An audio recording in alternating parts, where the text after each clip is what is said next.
Morning, dear students. Your next chapter is the turning point. This is section C. This is your third chapter of English channel. Section C, the turning point. Turning point means ऐसा point जिससे किसी की life में या फिर किसी भी event हो, कोई भी ऐसा इवेंट हो सकता है जिससे उसकी लाइफ पूरी चेंज हो गई हो. ठीक है, तो टर्निंग पॉइंट का मतलब होता है जिससे कुछ बदलाव हुआ हो किसी भी चीज में. वो लाइफ के अलावा जैसे कोई गेम होता है, गेम में भी टर्निंग पॉइंट्स होते हैं. ठीक है, तो टर्निंग पॉइंट्स जो है कहीं पे भी हो सकता है जिससे बहुत कुछ चेंज हो गया हो. That is called turning point. Okay, so let's see what is this in this chapter. तो समटाइम्स एन इवेंट में bring about an important change in the life of a person, a group और a country. कभी कभी एक event, कोई भी एक event या फिर घटना एक बहुत ही इंपॉर्टेंट चेंज ला सकती है किसी पर्सन की लाइफ में, किसी ग्रुप में या फिर किसी कंट्री में. Such an event acts as a turning point. इस तरह के इवेंट्स एक टर्निंग पॉइंट की तरह काम करते हैं. ठीक है, तो इसने टर्निंग पॉइंट को क्या बताया? एक इवेंट हो सकता है, कोई भी ऐसी घटना हो सकती है जिससे आपकी लाइफ में बहुत इंपॉर्टेंट चेंज आ गया हो, तो that is called turning point. ठीक है students, such an event acts as a turning point. तो इस तरह के इवेंट्स टर्निंग पॉइंट का काम करते हैं. Discuss how these events can act as turning points. किस तरह से ये इवेंट्स टर्निंग पॉइंट की तरह एक्ट करते हैं, डिस्कस करते हैं. चलिए, तो इसमें फर्स्ट पॉइंट दिया है, स्टूडेंट विन्स अ स्कॉलरशिप. देखिए, जैसे ये भी एक इवेंट हो सकता है, ये भी एक आपकी लाइफ में टर्निंग पॉइंट हो सकता है कि एक स्टूडेंट स्कॉलरशिप जीत जाता है जब. ठीक है, तो उसकी लाइफ बहुत ज़्यादा चेंज हो जाती है. वो एक टर्निंग पॉइंट होता है, उसके अंदर और ज़्यादा एनकरेजमेंट होती है पढ़ाई के प्रति, वो और ज़्यादा कोशिश करता है फिर पढ़ने की. तो ये एक टर्निंग पॉइंट हो सकता है. सेकंड क्या हो सकता है? A scientist find A cure for cancer. कोई साइंटिस्ट जब कैंसर का इलाज ढूंढ लेता है तो वो उसकी लाइफ में टर्निंग पॉइंट हो सकता है. Third one is a player loses his wicket on the first ball. जब कोई प्लेयर पहली ही बॉल पर अपना विकेट गंवा देता है तो उससे उसको कितनी डिसएनकरेजमेंट होती है, बहुत ज्यादा जो है उसको हतोत्साहित होता है वो. तो ये उसकी लाइफ में टर्निंग पॉइंट हो सकता है. Number 4 is a country discovers all reserves of its coast. अपने कोई भी कंट्री जो है जब कोस्ट से सभी ऑयल रिजर्वर्स, ठीक है, किसी जैसे समुद्र तट से जो ऑयल के रिजर्वर्स होते हैं यानी तेल के जो भंडार होते हैं वो खोजती है कोई देश, तो वो भी उसके लिए, उस देश के लिए, उस कंट्री के लिए एक टर्निंग पॉइंट हो सकता है. चलिए आगे देखते हैं. I remember my teacher Shri Shiva Subramaniam Iyer who taught me in class 5th. मुझे याद है मेरे टीचर श्री शिवा सुब्रमण्यम अय्यर जिन्होंने मुझे क्लास 5th में, क्लास 5 में जिन्होंने मुझे पढ़ाया था. It was he who showed the seeds of a vision in my life. यही वो टीचर थे जिन्होंने मेरे लाइफ में, विजन होता है एक ड्रीम, ऐसा सपना जिन्होंने मुझे दिखाया था. He was very good teacher and all of us loved to attend his class. वे बहुत ही अच्छे टीचर थे और हम सभी उनकी क्लास अटेंड करना बहुत पसंद करते थे. One day he was teaching us about a bird's flight. एक दिन वो हमें बर्ड्स फ्लाइट के बारे में पढ़ा रहे थे. He drew a diagram of a bird in flight. उन्होंने एक डायग्राम बनाया एक बर्ड का जो कि फ्लाइट पे यानी कि जो उड़ रहा था, उड़ते हुए एक पक्षी का उन्होंने डायग्राम बनाया. And explain how it creates lift. और उन्होंने ये एक्सप्लेन किया कि किस तरह से ये लिफ्ट क्रिएट करते हैं, किस तरह से ये उड़ते हैं. He also explain how it changes directions while flying. उन्होंने ये भी एक्सप्लेन किया कि उड़ते समय वो किस तरह से डायरेक्शन चेंज करते हैं. फॉर 25 मिनट्स तक he lectured us on things such as lift, drag and how birds fly in formation of 10, 20 और 30. उन्होंने ये लेक्चर दिया इन चीज़ों के ऊपर, लिफ्ट के ऊपर, किस तरह से जो है वे उड़ान भरते हैं, कैसे बर्ड्स जो है फॉर्मेशन में उड़ते हैं, 10, 20 या फिर 30 की फॉर्मेशन बना के आपने बर्ड्स को उड़ते हुए देखा होगा. आगे देखते हैं. At the end of the class के एंड में he wanted to know whether we had understood how a bird flies. वे जानना चाहते थे कि क्या हम ये समझ गए हैं इस थ्योरी को कि किस तरह से बर्ड्स उड़ते हैं. I said I had not understood. मैंने कहा कि मैं नहीं समझा. व्हेन आई सेड दिस, जब मैंने कहा, he asked whether the others had understood और नॉट। तो उन्होंने दूसरे बच्चों से भी पूछा कि आप भी समझे हैं या नहीं। Many students said that they too had not understood. बहुत से बच्चों ने कहा कि हम भी नहीं समझे। Our teacher was really concern about this. इस बारे में कंसर्न थे वास्तव में। But he did not get upset by our response. Okay, वे बिल्कुल भी अपसेट नहीं हुए जरा से भी इस बात से, हमारे रेस्पॉन्स से जैसे हमें समझ नहीं आया, तो वे इस बात को लेकर अपसेट नहीं हुए। He wanted us to understand the principles of flight. वे चाहते थे कि हम फ्लाइट के सभी प्रिंसिपल्स को, सिद्धांतों को समझे।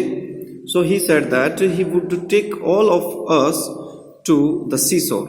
तो उन्होंने हमें सभी को सी शोर पे ले जाने का कहा। सी शोर पे यानी समुद्र के किनारे पर। दैट इवनिंग, शाम को, the whole class was on the beach. पूरी क्लास बीच पे थी। He drew our attention to the seagulls flying in formation. There were about 20 of them. उन्होंने हमारी अटेंशन सीगुल्स होते हैं जो समुद्र में रहते हैं पक्षी। ओके, तो सीगुल्स जो कि एक फॉर्मेशन में उड़ रहे थे, वे लगभग 20 थे। उनकी ओर हमारा ध्यान उन्होंने खींचा। कहा हमारे टीचर ने कि सीगुल्स को देखिए। It was marvellous formation of birds with purpose, यानी उद्देश्य के साथ, एक उद्देश्य के साथ एक बहुत ही शानदार फॉर्मेशन है। And we were all amazed as we began to recall what we had heard that morning. और तब हमने वो याद किया जो हमें पढ़ाया गया था आज सुबह। टीचर ने जो हमें बताया था वर्ड की फ्लाइट के बारे में, तब हमें वो सब चीजें याद आने लगी। The teacher then asked us to look at the birds wings. फिर हमें टीचर ने बर्ड्स के विंग्स, पंख को देखने के लिए बोला। How they flap to generate lift. किस तरह से वे अपने पंख को फ्लैप करते हैं, ऐसे फड़फड़ाते हैं लिफ्ट जनरेट करने के लिए। He asked us to look at the tail and the combination of flapping wings and twisting tail. फिर उन्होंने हमें टेल देखने के लिए कहा, बर्ड्स की टेल, और फिर जो कॉम्बिनेशन होता है फ्लैपिंग विंग्स, ठीक है, विंग को फ्लैप करने का और टेल को ट्विस्ट करने का, टेल को वे किस तरह से मोड़ते हैं, तो ये जो कॉम्बिनेशन होता है उस पर ध्यान देने के लिए हमें टीचर ने बोला। We looked closely and found that the birds in that position could fly in the direction they wanted to. हमने बहुत ही नज़दीकी से देखा और हमने पता लगा कि बर्ड्स उस पोजीशन में जो है डायरेक्शंस, जिस डायरेक्शन में वे उड़ना चाहते हैं वे उड़ सकते हैं। Then he asked us a question. फिर उन्होंने हमसे एक क्वेश्चन पूछा टीचर ने, Can you tell me where the bird's engine is and how it is powered? फिर उन्होंने पूछा कि बर्ड्स का इंजन कहाँ होता है और इन्हें पावर कैसे मिलती है, ताकत कैसे मिलती है उड़ने की। We knew the answer to that question. हम आंसर जानते थे। All the aspects of principle of flight became clear to us within the next 15 minutes. अगले 15 ही मिनट्स में सभी जो फ्लाइट के सिद्धांतों की जितने भी पहलू होते हैं वो सभी हमें बिल्कुल क्लियर हो गए। We understood clearly the dynamics of birds flight with the practical example of it in front of our eyes. यानी कि जो उन्होंने हमारी आंखों के सामने जो प्रैक्टिकल एग्जाम्पल हमें दिया, उससे हम, डायनेमिक्स होता है गति विज्ञान, यानी कि बर्ड्स की जो फ्लाइट होती है उसके विज्ञान को हम बहुत अच्छे से समझ गए। Our teacher was the greatest. हमारा टीचर बहुत महान थे। He had given us a lesson in theory as well as in practice. Theory के साथ साथ उन्होंने प्रैक्टिस में भी हमें लेसन पढ़ाया। This is real teaching and learning. ये रियल टीचिंग और लर्निंग होती है। I thought to myself, मैंने खुद अपने आप ही सोचा ये बात कि यही रियल टीचिंग होती है। For me this incident was not merely an understanding of how a bird flies. मेरे लिए केवल एक ऐसा इंसिडेंट ही नहीं था, ठीक है, जो कि इस बात को समझाता था कि बर्ड्स कैसे उड़ते हैं। That evening on the sea शोर ऑफ रामेश्वरम के सी शोर पर, आई डिसाइडेड दैट, मैंने निर्णय किया, I wanted to study all I could about the study of science of flying. यानी कि साइंस ऑफ फ्लाइंग की स्टडी के बारे में जो भी मैं पढ़ सकता हूँ, मैंने वो पढ़ने को डिसाइड किया। It was my teacher's lesson and the flight I had witnessed which inspired me to move towards this goal. तो मेरे टीचर थे या फिर जो मैं उस चीज़ का विटनेस था, जो सी शोर पे भी मुझे लेकर गए थे, उन चीज़ों ने मुझे अपने गोल को, अपने लक्ष्य को की ओर जाने में इंस्पायर किया, काफ़ी मुझे इंस्पायर किया, प्रेरित किया। Then one evening after class के बाद एक शाम को I asked mister Iyer for advice, उनकी एडवाइस मांगी मैंने। I told him of my interest in further studing the science of flight, आगे फ्लाइट ऑफ साइंस की स्टडी में इंटरेस्ट मैंने उन्हें बताया अपना। He patiently explain that I should complete class 8, उन्होंने मुझे बताया कि आप धैर्यपूर्वक क्लास 8 कंप्लीट करिए, go to high class and from there to college, फिर हाई क्लास के जाओ, फिर आप कॉलेज जाइए and take up the study of the science, फिर जो है आप साइंस की स्टडी लीजिए। This advice and the lesson of the flight of birds really gave me my mission for life, उसने मुझे मेरे जीवन का मिशन दे दिया।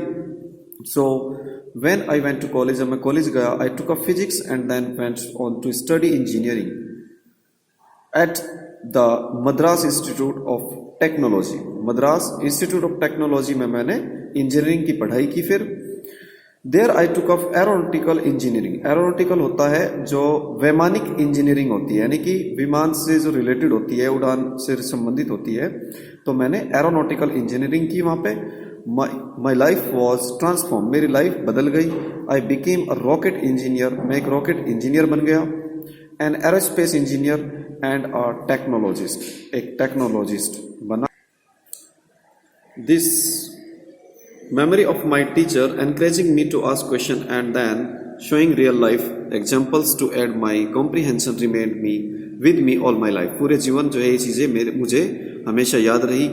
एड माई कॉम्प्रिहेंशन यानी कि मेरी समझ में उन्होंने काफ़ी मदद की, जो चीज़ें तो मुझे काफ़ी एनकरेज करने के लिए, क्वेश्चन पूछने के लिए एनकरेज किया, ये सब चीज़ें, और उन्होंने जो मुझे रियल लाइफ एग्जाम्पल दिखाया, तो इन सब चीज़ों से मुझे बहुत हेल्प मिली और पूरी लाइफ में उनको हमेशा याद रखता था। After all it had proved a turning point in my life, तो यही चीज़ें मेरे लिए टर्निंग पॉइंट था। मीन्स इसके लिए टर्निंग पॉइंट क्या था? टर्निंग पॉइंट था जब वो सी शोर पे जो लाइव प्रैक्टिकल एग्जाम्पल जो उन्होंने कराया उनके टीचर ने, that was the turning point for the point. Okay, तो इसमें जो ऑथर थे, उस ऑथर के लिए ये कह रहा है कि टर्निंग पॉइंट वो था जो सी शोर पर उन्होंने प्रैक्टिकल एग्जाम्पल दिया, that was the turning point. It initiated and eventually shaped my profession, उसने जो है इनिशिएट होता है किसी चीज़ को शुरुआत करना, तो शुरुआत भी की और फिर जो है उसने मेरे प्रोफेशन को शेप दी, आकार दिया। Shri Shiva Subramania Iyer was the catalyst who ignited our young minds by allowing us to ask questions and then answering them till we achieved complete understanding। तो कैटलिस्ट होता है उत्प्रेरक होता है, एक तरह से कैटलिस्ट को कहते हैं हम someone that causes a change, यानी कि जिसकी वजह से कोई चेंज होता हो, तो वो कैटलिस्ट था हमारे लिए।